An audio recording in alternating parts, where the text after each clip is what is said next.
Assalamualaikum warahmatullahi wabarakatuh.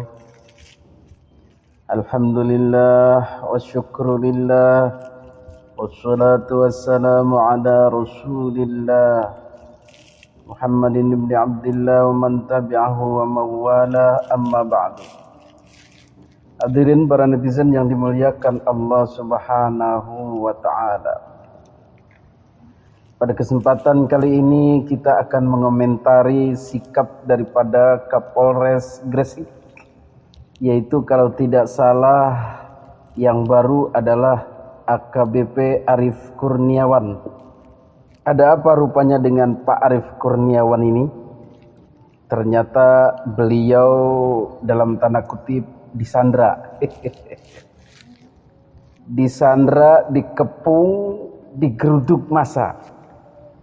Jadi inilah yang melatar belakangi adanya larangan kepada Kiai Haji Imaduddin Utsman Al-Bantani, Gus Abbas dan lain-lain untuk bicara masalah nasab.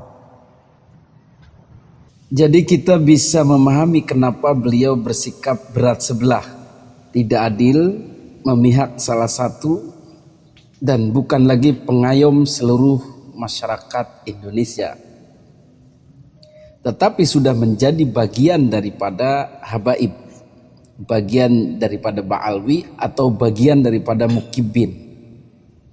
Ini disebabkan karena kondisi yang tidak memungkinkan atau kondisi terdesak atau kondisi terkepung. Itu menurut analisa kita ya.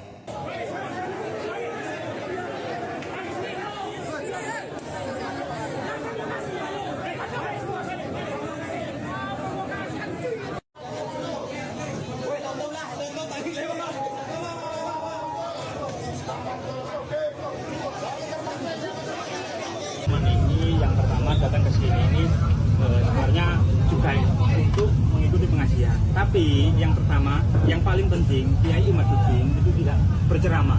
Yang dan orang-orangnya. Iya. Dan orang-orangnya. misalnya Gus Abbas dan lain sebagainya. Yang ditakutkan kita ini juga menjaga kerukunan antar umat beragama, dalam artian yang terpenting jangan sampai ada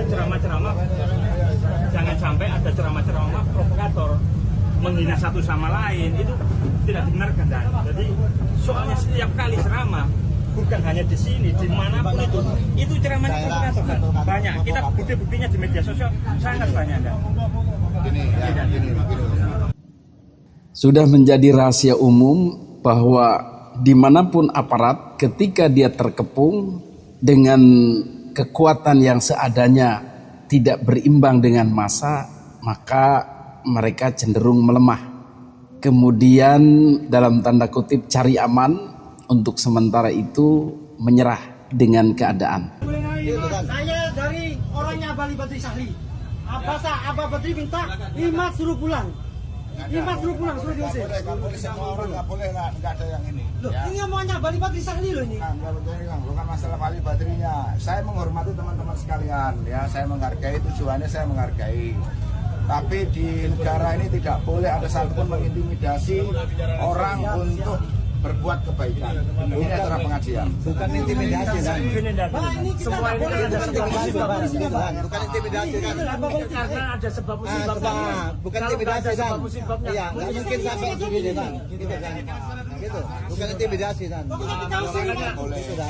Iya, nggak bisa kan? Itu kan ada unsur kebencian kan? Gitu loh.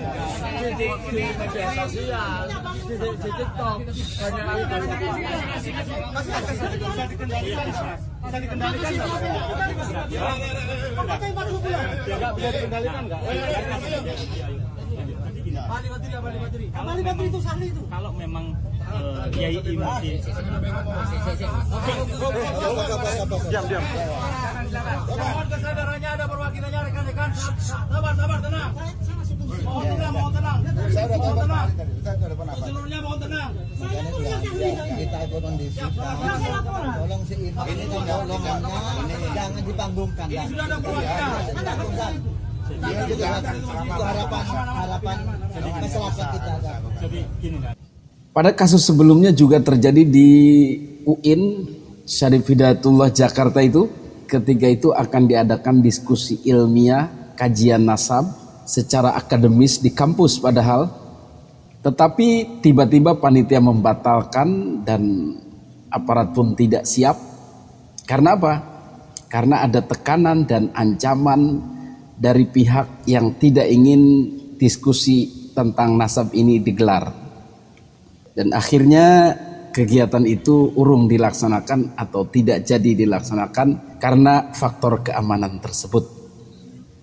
Banyak kejadian-kejadian atau peristiwa-peristiwa menyerahnya aparat terhadap tekanan-tekanan kelompok ini karena besarnya resiko yang akan diterima jika tidak menuruti dalam tanda kutip ancaman dari pihak-pihak tersebut. Salah satu di antaranya yang menjadi momok adalah akan adanya kerusuhan, akan adanya kekacauan, chaos, dan gangguan-gangguan keamanan lainnya yang akan menambah kerja daripada aparat kepolisian. Bahkan bukan tidak mungkin akan membuat nama baik dia jatuh sebagai gagal dalam menjaga keamanan. Maka jalan satu-satunya adalah menekan pihak yang bisa ditekan, artinya tidak garang, tidak menyerang, atau dalam tanda kutip baik, orang baik. Ibarat orang tua begini, dia punya anak yang satu baik, penurut, tidak berperangi kasar, tidak memberontak, tidak suka tantrum atau marah-marah nggak jelas. Yang satunya sableng, pemarah, suka ngamuk-ngamuk. Kalau keinginannya tidak dituruti, ngancem-ngancem orang tua. Maka demi keamanan rumah, mungkin rumahnya bisa dirusak, mungkin adiknya itu bisa dianiaya, maka orang tua akan berkata kepada anak yang baik ini, sudahlah nak, gak usah diladeni, kakakmu itu ngalah aja. Ya udah kamu pergi aja, jangan diladeni dia. Ngalah aja, pergi aja. Kemudian dia akan ngomong kepada kakaknya yang sableng itu, ya udah tak suruh pergi orangnya, nggak bakal bahas-bahas itu lagi.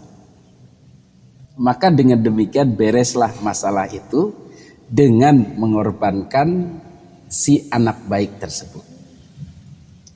Begitulah politik yang sementara ini dipakai oleh aparat untuk meredam kerusuhan, meredam kegaduhan, meredam gangguan ketertiban yang mungkin terjadi di masyarakat. Hadirin yang dimuliakan Allah Subhanahu wa taala, memang dalam filosofi Wali Songo menghadapi polemik nasab ini kita cenderung mengalah, cenderung mengedepankan diskusi dan tidak show of force, show kekuatan, show kegagahan, apalagi melarang orang atau menentang orang atau merusuhi orang, ngerusuhi wong. Tidak. Jadi polisi sebenarnya sudah tahu mana yang harus diajak ngobrol, artinya orang-orang baik ini disuruh ngalah. Sing waras ngalah. Jadi dalam kasus ini di Gresik itu sebenarnya Pak Arief Kurniawan sebagai Kapolres Gresik itu tidak berdaya, tertekan, digeruduk massa, dirubungi oleh massa yang begitu banyak dengan kekuatan perlawanan dia yang tidak seimbang. Maka akhirnya beliau mengambil politik tadi itu. Beda urusannya kalau keadaannya di kantor polisi. Mungkin tidak akan begini keputusannya. Tetapi karena dia ada di tempat yang dalam tanda kutip sarangnya mukibin, maka siapapun aparat akan dalam tanda kutip menyerah dan melemah. Atau menggunakan taktik ngemong atau sementara nurut untuk meredam situasi. Sah-sah saja sebenarnya. Hadirin yang dimuliakan Allah Subhanahu wa taala, ada kata-kata Pak Kapolres untuk menangkap Kiai Imad. Saya sendiri yang akan menangkapnya. Saya yang akan menindaknya. Saya tadi sudah ketemu sama Kiai Imad. Saya minta untuk tidak ceramah masalah nasab. Kalau Anda ngaji, ini silahkan. Ya, ada makasih. Dan kalau sampai ada provokasi bahasa saya akan tangkap dia. Soalnya gini kan, di seluruh Indonesia nggak ada satupun setiap kali ceramah beliau itu adem. Nah, yang kita kan itu. Makanya tadi saya sudah sampaikan sama Kiai Iman, selawatan silakan, tidak ada berceramah yang masalah nasab, masalah yang provokasi. Kalau ada nanti saya dengan Pak Kapolres sendiri yang akan menangkap. Ya. Jadi kita tolong ini jangan sampai niat baik kita karena nanti dianggap oh ini mau orang mau haul mau dihalang-halangi malah nanti justru Berarti gini dan berarti gini dan gini saya potong ngapunten. Ini permintaannya teman-teman cuma satu, Kiai Imat sama Gus Abbas dan lain sebagainya tidak berceramah gitu loh. Soalnya apa dan kita melihat track record dulu. Iya, saya tahu, mulai saya 2023 sampai sekarang saya tahu di media sosial di mana itu saya tahu. Tapi karena ini acara haul, saya juga menghormati Sohibul Hajat. Kita tidak boleh melarang acara pengajian dan dari dulu sudah ini. Bukan melarang kan? Iya, melarang. Loh, buktinya kalau melarang orang ini kan bukan sama dengan melarang. Ini kalau bukti-buktinya kan bukan satu aja. Bukan itu aja kan gitu. Kiai ini saya bawa Kiai. Jadi gini dan permintaannya teman-teman itu, Mas, permintaannya teman-teman itu, dia itu tidak ingin Kiai Ali Badri dan juga teman-teman yang lain tidak berceramah, digantikan dengan Kiai yang lain. Itu adalah kata-kata politis. Jadi karena keadaan tersebut, beliau memakai taktik itu untuk supaya emosi massa ini bisa dikendalikan, menjadi adem lah begitu. Tetapi pada kenyataannya tidaklah demikian. Apa daya seorang Kapolres untuk menangkap Kiai Haji Imaduddin dengan alasan-alasan yang bakal sulit dicari. Karena diskusi nasab ini adalah ilmiah, ada dasar pijakannya, ada referensinya, ada kitab-kitabnya, dan didukung dengan fakta-fakta. Tetapi karena Mukibin di sana menggunakan kekerasan, maka diskusi itu tidak akan pernah terjadi, tidak akan menerima mereka, dan yang diinginkan oleh mereka adalah kekuatan fisik. Nah, inilah yang harus kita sadarkan kepada seluruh warga masyarakat Indonesia agar tidak lagi menggunakan cara-cara kekerasan, cara-cara fisik, cara-cara intimidasi, baik terhadap aparat keamanan maupun terhadap para peneliti nasab atau para pejuang pembebasan Indonesia dari perbudakan spiritual. Hadirin yang dimuliakan Allah Subhanahu wa Ta'ala, boleh dikatakan polisi-polisi sekarang sedang bingung bagaimana bersikap terhadap dua kubu yang berseteru dalam polemik nasab ini. Sebagaimana terjadi juga pada kasus-kasus sebelumnya, polisi pun bingung bila mana berhadapan dengan kerusuhan akibat agama ini. Pada kasus-kasus yang dulu ada polisi yang juga terkontaminasi oleh Wahabi, sehingga dia menjadi simpatisan Wahabi dan mendukung Wahabi dengan seragamnya itu. Ini juga sudah salah langkah. Nanti mungkin ada perwira yang ikut Hizbut Tahrir Indonesia kemudian mendukung gerakan HTI dengan seragamnya itu. Artinya bagaimana dia akan membiarkan diskusi-diskusi khilafah Islamiyah dan akan mencegah atau menangkapi orang-orang yang berusaha membubarkan diskusi itu. Kemudian misal ada perwira yang terkontaminasi oleh Ikhwanul Muslimin, maka dia juga akan membela Ikhwanul Muslimin, IM, yang di Indonesia itu adalah aktivis-aktivis Ikhwan, PKS, dan akan menekan orang-orang yang mengusik Ikhwanul Muslimin. Begitu juga perwira-perwira lainnya yang terkontaminasi oleh aliran-aliran Islam, transnasional khususnya, mereka tidak akan lagi bisa mandiri atau mengayomi atau berada di tengah-tengah sebagai wasit yang bijaksana. Tidak. Mereka akan berbahaya dan menjadi sayap-sayap militer, menjadi agen-agen militer di dalam tubuh TNI Polri. Ini yang kita khawatirkan. Bagaimana solusinya? Solusinya adalah polisi atau TNI atau militer tetap pada sabta marganya atau bayangkaranya, yaitu untuk menjaga negara kesatuan Republik Indonesia berdasarkan Pancasila. Jadi tolak ukurnya adalah Pancasila. Bisa ditelusuri mana yang akhirnya menjauhi Pancasila, tidak pro Pancasila, mencela Pancasila, alergi dengan Pancasila, atau tidak nyaman dengan Pancasila.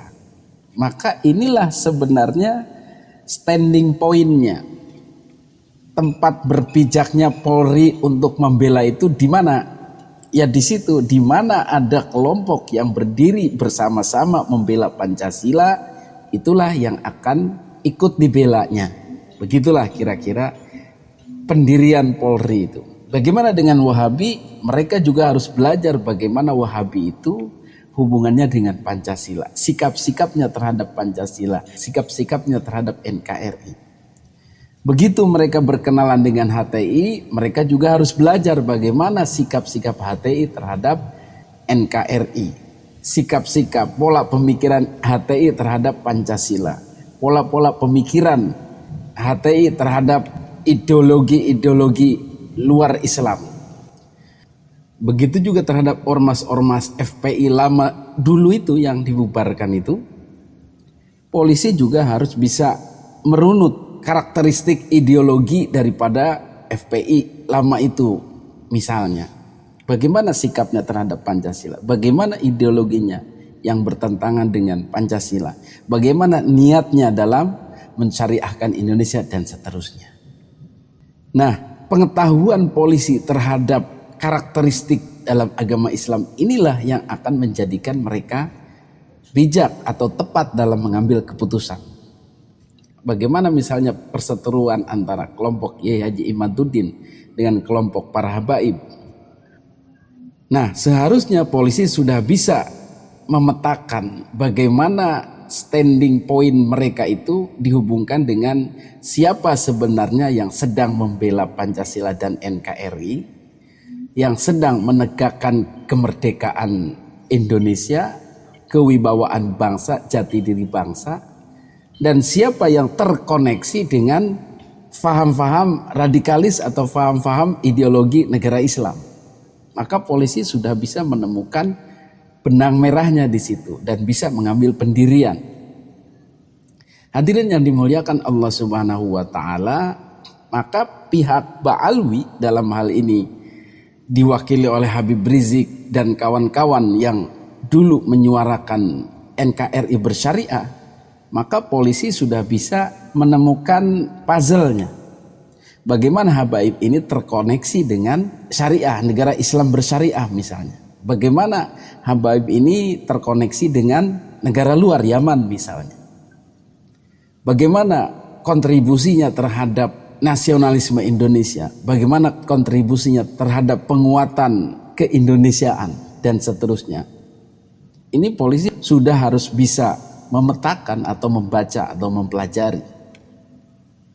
Hadirin yang dimuliakan Allah Subhanahu wa taala, maka dalam hal ini apa yang kita perjuangkan sekarang ini adalah satu jalur dengan misi Negara Kesatuan Republik Indonesia, misi Pancasila, misi founding fathers kita untuk menegakkan kewibawaan bangsa, jati diri bangsa, kemerdekaan bangsa. Jadi dalam hal ini sebenarnya standing point-nya polisi itu harusnya ada di pihak Wali Songo atau pihak Kiai Haji Imaduddin. Tapi tak apalah, minimal adalah netral sebagai wasit yang menengahi dan yang hanya akan menyemprit atau memberikan kartu merah bila mana di antara dua orang ini melanggar hukum. Itu aja sebenarnya. Jadi memfasilitasi apapun yang tidak melanggar hukum dan memastikan bahwa dialog ini berjalan sesuai dengan koridor ilmiah tanpa adanya intimidasi, paksaan, kekerasan atau ancaman merusuhkan. Ini tugas Polri untuk mengamankan mereka-mereka itu. Jadi biarkan yang baik dan cegah yang buruk atau brutal atau mungkar. Sementara ini politik untuk menekan orang yang baik supaya mengalah itu seharusnya tidak dijalankan lagi. Dan polisi pun harus menghindari jebakan-jebakan, menghindari kondisi tertekan yang dialami misalnya oleh Kapolres Gresik itu. Jadi jangan sampai ada pada posisi tertekan. Hadirin yang dimuliakan Allah Subhanahu wa taala, demikianlah analisa kita terhadap kebingungan daripada Kapolres Gresik dan Kapolres lainnya di Indonesia dalam hal membela siapa, menekan siapa, atau menuruti siapa. Ini polisi jangan bingung lagi. Kalau sudah mendapatkan pemaparan seperti ini, mereka akan bisa berdiri dengan bebas, berdiri di tengah-tengah, mengayomi, dan bahkan bila mana sudah jelas-jelas satu pihak sejalan dengan NKRI dan Pancasila, sementara pihak lain menjauh atau tidak nyaman dengan Pancasila, maka polisi akan berdiri pada barisan yang sejalan dengan visi misi NKRI, Pancasila, dan TNI dan Polri. Begitulah. Demikian, mudah-mudahan menjadi perhatian kita semua. Hadanallahu wa iyyakum ajmain. Wassalamualaikum warahmatullahi wabarakatuh.